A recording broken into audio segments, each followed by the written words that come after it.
Bem-vindos ao canal A Voz da Ampulheta.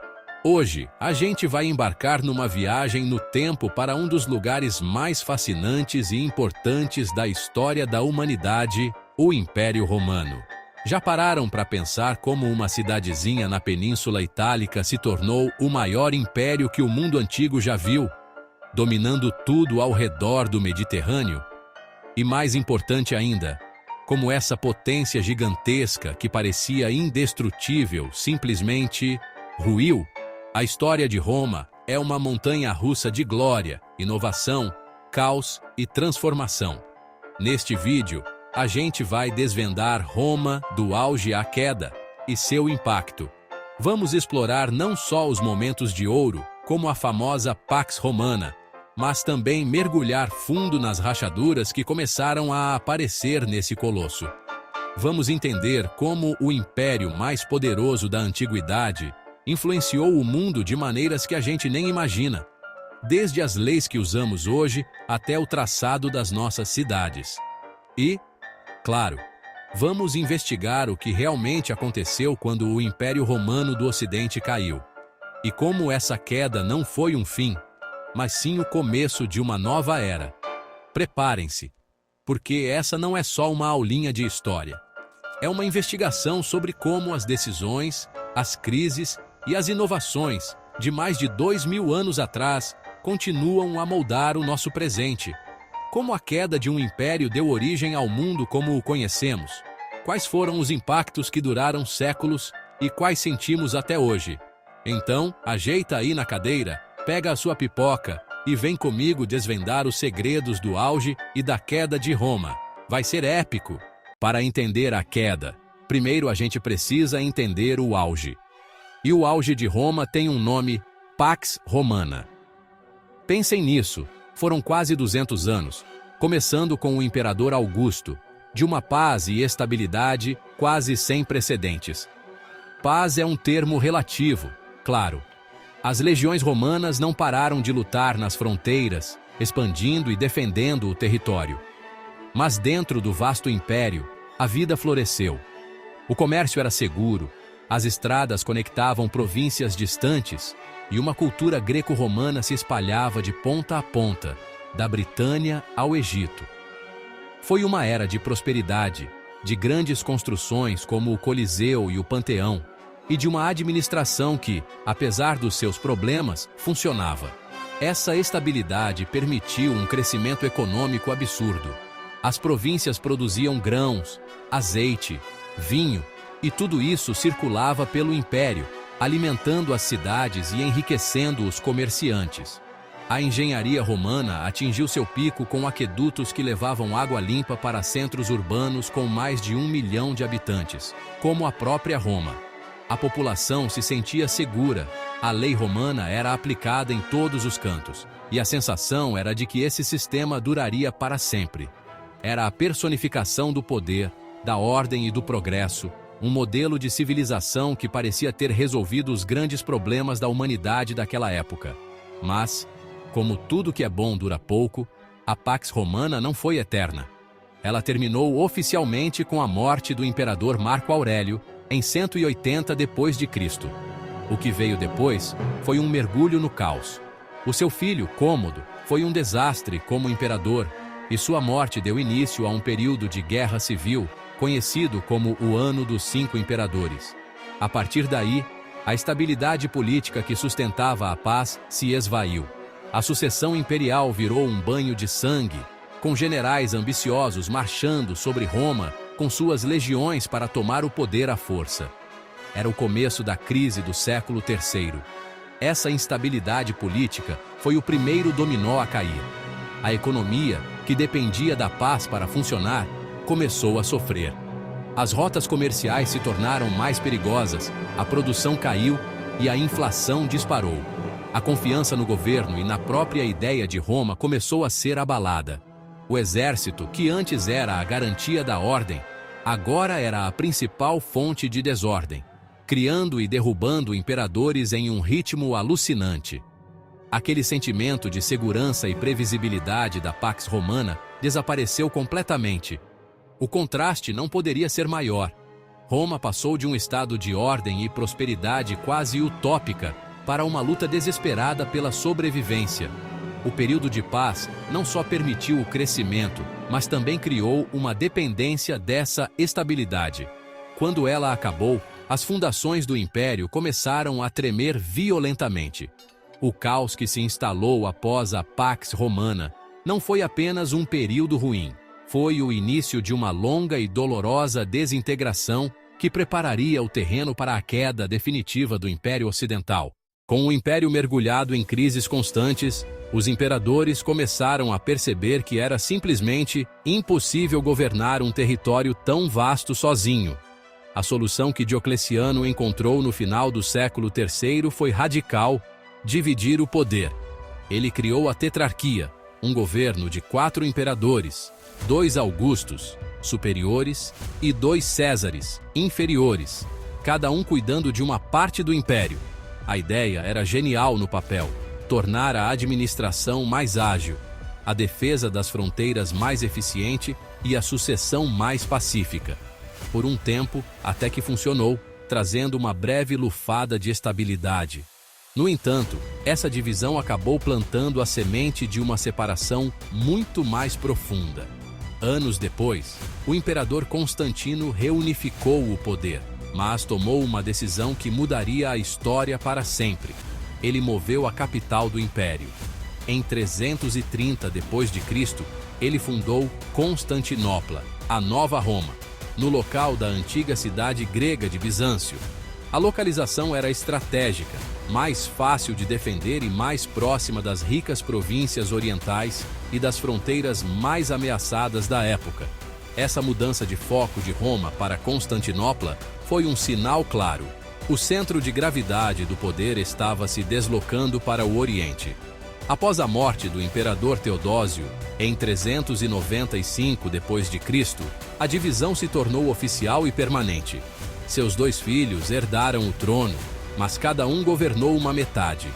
O Império Romano do Ocidente, com capital que variava entre Roma e outras cidades como Milão e Ravenna, e o Império Romano do Oriente, com capital em Constantinopla. A partir desse momento, os 2 impérios seguiram caminhos muito diferentes. O Oriente, mais rico, mais populoso e mais urbanizado, conseguiu se manter firme e prosperar. O Ocidente, por outro lado, já estava enfraquecido e vulnerável. Enquanto o Império Bizantino, como o Império do Oriente ficou conhecido, continuaria a existir por mais 1000 anos, o Império do Ocidente começou a se desintegrar rapidamente. A divisão, que deveria ser uma solução, acabou acelerando o colapso.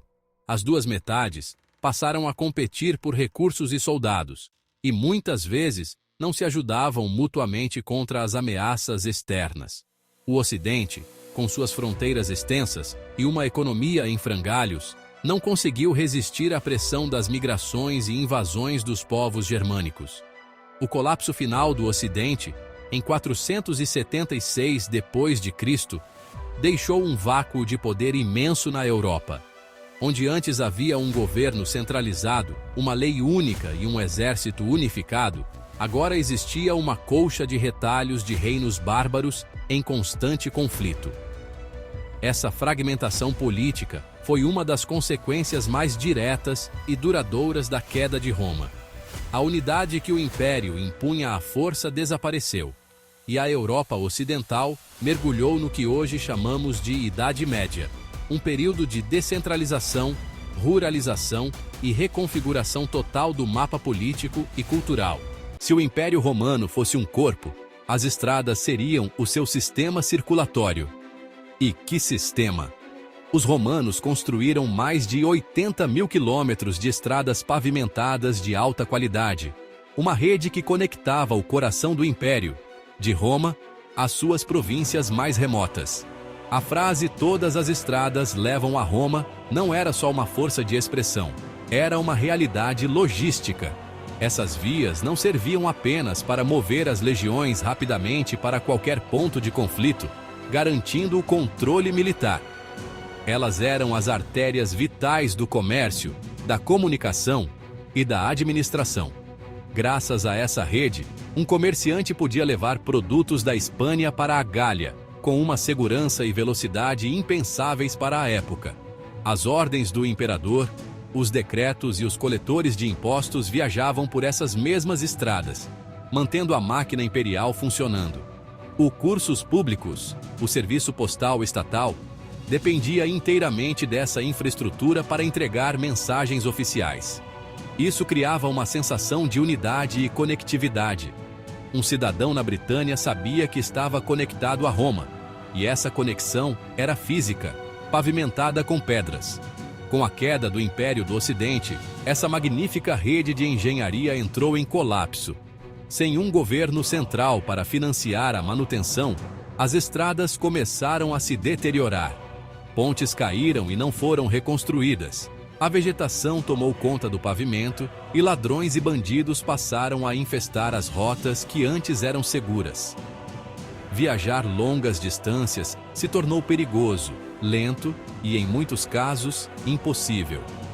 Aquelas veias que levavam vida para todo o império foram cortadas. As consequências foram drásticas. O comércio de longa distância, que era a base da economia romana, praticamente desapareceu. As regiões se tornaram isoladas umas das outras. Uma cidade que antes importava grãos do Egito, agora tinha que se virar com o que conseguia produzir localmente. Esse isolamento forçou uma mudança fundamental na organização da sociedade. As grandes cidades, que dependiam desse fluxo constante de suprimentos, encolheram ou foram abandonadas. A vida se tornou predominantemente rural. Esse abandono das estradas foi um fator crucial para o surgimento do feudalismo. Sem a capacidade de se comunicar ou comercializar com o mundo exterior, as comunidades locais tiveram que se tornar autossuficientes.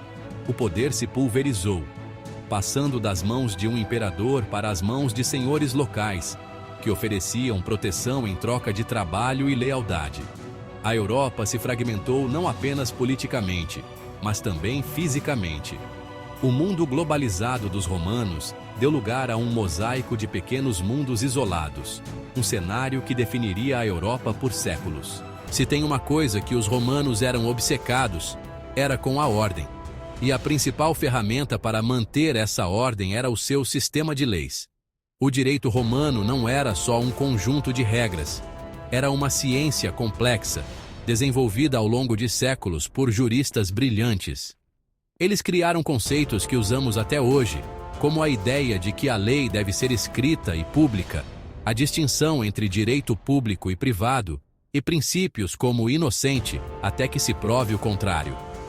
Durante o Império, essa lei unificava todos os cidadãos sob um mesmo sistema jurídico, não importava se eles vivessem em Roma ou na Síria. A compilação mais importante do direito romano veio, curiosamente, depois da queda do Ocidente. Foi no Império do Oriente que o imperador Justiniano, no século VI, ordenou a criação do Corpus Juris Civilis, o corpo de lei civil. Esse trabalho monumental reuniu e organizou séculos de leis, decretos imperiais e opiniões de juristas. O objetivo de Justiniano era restaurar a glória de Roma, e ele sabia que a lei era uma parte fundamental dessa glória. Mal sabia ele que essa compilação se tornaria o legado jurídico mais duradouro do Império. No Ocidente, após a queda em 476 d.C., o cenário jurídico virou uma bagunça. Os novos reinos germânicos trouxeram suas próprias leis, baseadas em costumes e tradições tribais, muitas vezes envolvendo julgamentos por provação ou combate. O sistema sofisticado dos romanos foi, em grande parte, esquecido ou simplificado. A Igreja Católica foi uma das poucas instituições que preservou elementos do direito romano em seu próprio sistema, o direito canônico, mantendo viva a chama da lógica e da organização jurídica romana durante a Alta Idade Média. A grande virada aconteceu por volta do século XI. Com o renascimento do comércio e das cidades, a Europa precisava de um sistema de leis mais complexo do que os costumes locais. Foi aí que o Corpus Juris Civilis de Justiniano foi redescoberto nas universidades, especialmente na de Bolonha, na Itália. Os estudiosos ficaram maravilhados com a sofisticação e a lógica do direito romano. Eles começaram a estudá-lo, a comentá-lo e a adaptá-lo para a realidade da época. Esse renascimento do direito romano foi uma verdadeira revolução. A influência desse renascimento se espalhou por toda a Europa continental. Os sistemas jurídicos de países como França, Alemanha, Espanha, Portugal e, por consequência, o Brasil, foram profundamente moldados pelo direito romano. O nosso Código Civil, os conceitos de propriedade, contratos, obrigações, tudo isso tem raízes diretas no trabalho daqueles juristas romanos. Mesmo após o colapso político e militar, o esqueleto legal de Roma sobreviveu e se tornou a base para a justiça no mundo moderno. É um dos legados mais poderosos e invisíveis do Império. Uma das grandes ferramentas que permitiram a Roma construir e manter seu império foi o uso de um sistema monetário unificado e estável. Moedas como o denário de prata e o áureo de ouro não eram apenas pedaços de metal, eram símbolos do poder e da confiabilidade de Roma. Elas facilitavam o comércio em uma escala nunca antes vista. Um mercador podia vender azeite na Grécia, receber denários e usar essas mesmas moedas para comprar tecidos no Egito. Isso eliminava a complicação do escambo e criava uma economia integrada e dinâmica. Esse sistema também era fundamental para a administração do império.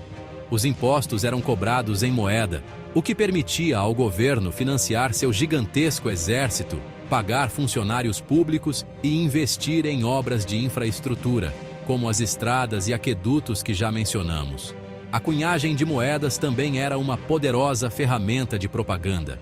Cada moeda trazia a efígie do imperador, lembrando a todos, até nos cantos mais remotos do império, quem estava no comando. Era uma forma de o Estado estar presente no bolso de cada cidadão. No entanto, esse sistema tão eficiente começou a ruir durante a crise do século III. Com as guerras civis constantes e a necessidade de pagar soldos cada vez maiores para garantir a lealdade das legiões, os imperadores se viram sem dinheiro. A solução que encontraram foi desastrosa. Eles começaram a adulterar a moeda. Isso significa que eles diminuíam a quantidade de metal precioso, prata ou ouro, em cada moeda, misturando-o com metais mais baratos, como o cobre. No começo, a população não percebia, mas logo ficou evidente que as moedas não valiam mais o mesmo. Essa prática gerou uma hiperinflação galopante. Os preços dispararam, porque os comerciantes exigiam mais moedas para compensar a perda de valor do metal. O poder de compra da população despencou, e a confiança no dinheiro do império foi destruída. As pessoas começaram a entesourar moedas antigas, que tinham mais prata, e a rejeitar as novas. A economia monetária, que era a base da prosperidade romana, entrou em colapso. Diante dessa crise, muitas partes do império regrediram para uma economia de escambo. As pessoas voltaram a trocar produtos diretamente. Um saco de trigo por um par de sandálias, por exemplo. O próprio governo passou a cobrar impostos em produtos, não mais em moedas sem valor.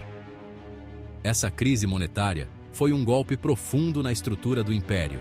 Ela desarticulou o comércio, empobreceu a população e enfraqueceu a capacidade do Estado de se financiar.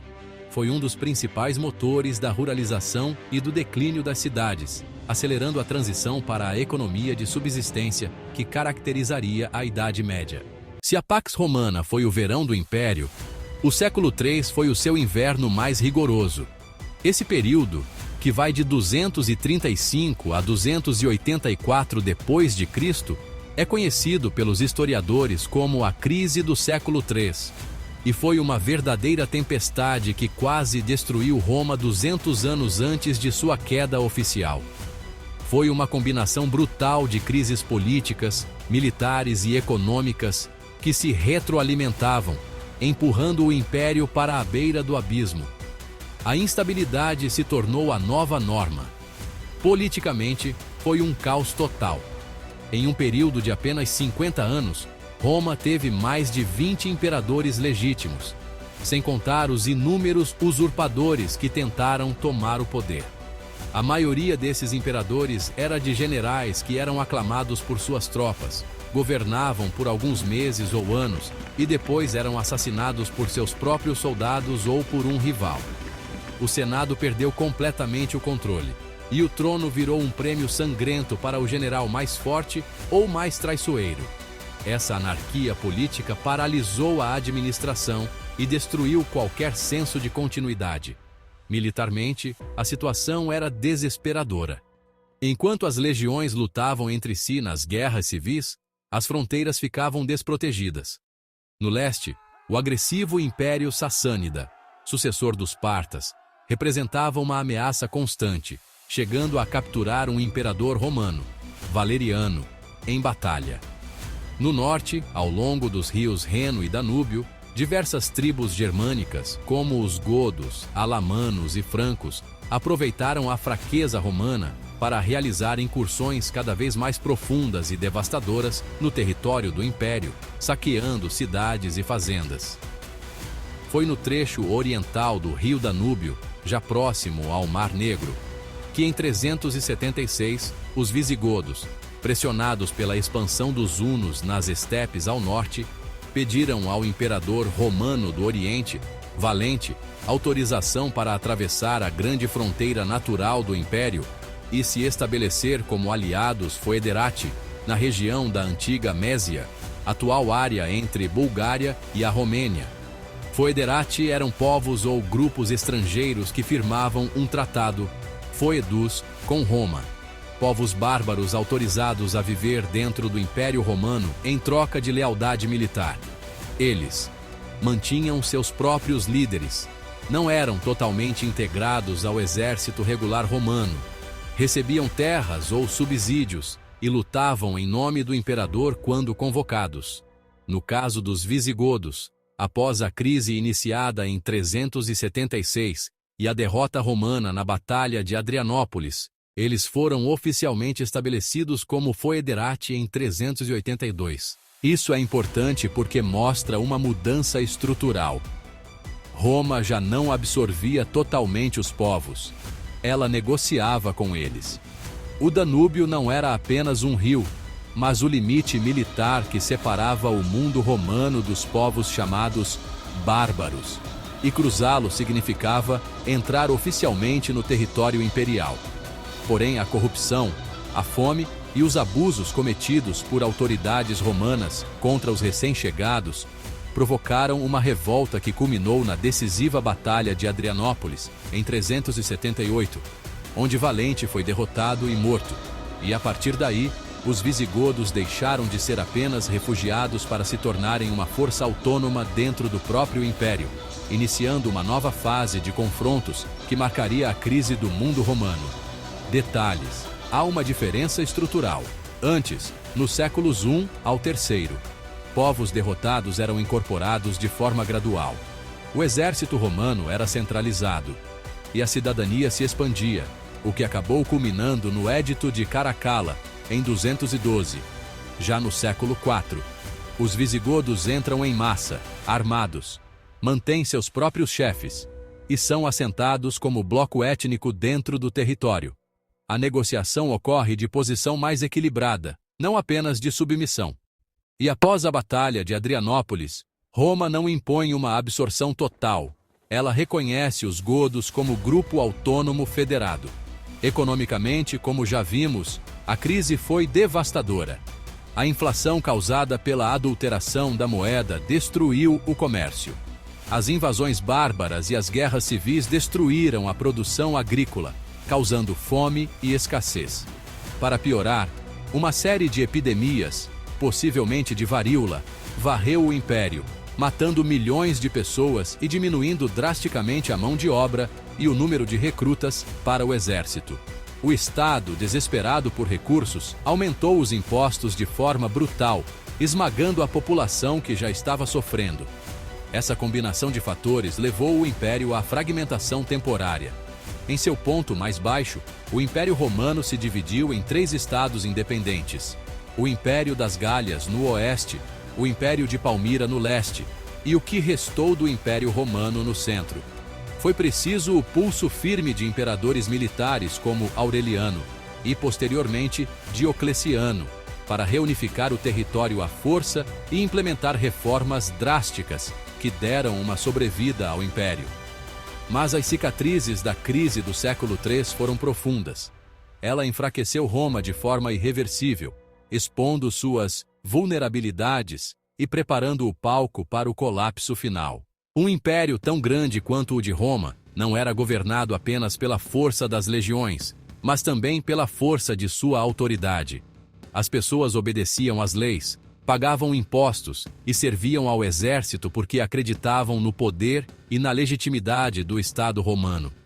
No entanto, à medida que as crises se aprofundavam, essa autoridade começou a desmoronar.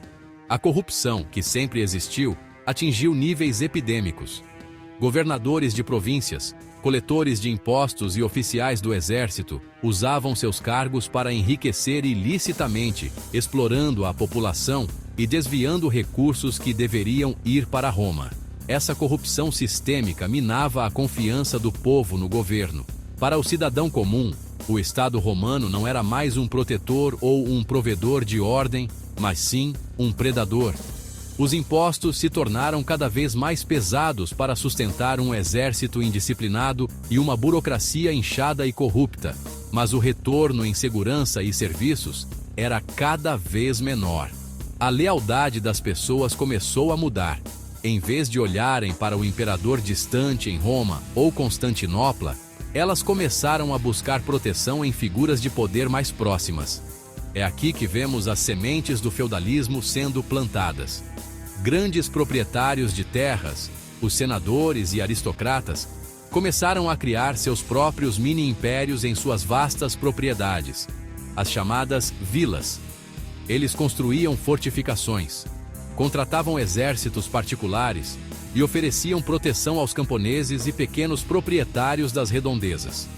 Em troca dessa segurança contra bandidos e invasores bárbaros, os camponeses entregavam suas terras ao grande senhor e se tornavam seus colonos, presos à terra por um vínculo de dependência.